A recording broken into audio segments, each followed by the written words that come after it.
So it's the day of the big fight night, if you will. You know, Fury Wilder 2. I'd gone back and forth the entire week leading up to the fight about who I was going to bet on. You know, on Tuesday I was confident in Wilder, but by Wednesday I'm hell-bent on Fury. And this kind of just kept repeating up until Saturday, no clarity given. Looking for a sign that could lead me to the winning side of this fight.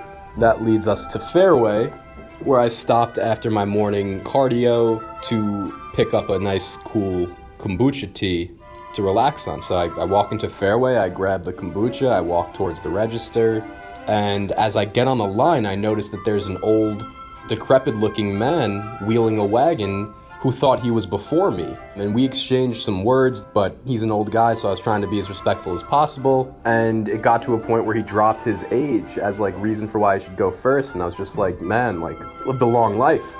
I honestly don't give much sympathy to the old card, but you know, in this case, I let him go because he was fighting back. And I was like, you know, this is crazy.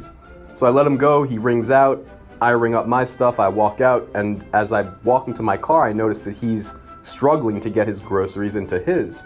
So, you know, if for no other reason other than karma, I figure, you know, let me help old man out. Lee Van Cleef, Clint Eastwood in Few Dollars More, that type of boy-old man relationship. So I help him, throw his stuff in, he gives me a big smile, he looks at me, he says, you play any sports? I'm like, no, look at me, I kind of retired from the whole sports thing. He pulls out a gold necklace from under his shirt, and it's these two big gold-plated boxing gloves, and he goes, I boxed.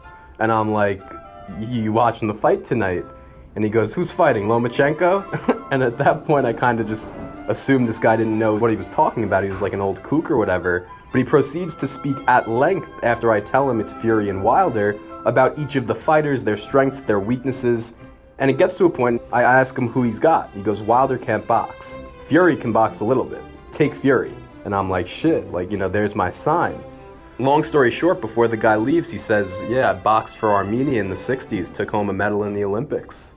He sticks out his hand to give me like a handshake, and I'm like, nah, we've come further than that. So I kind of pull him in for a hug.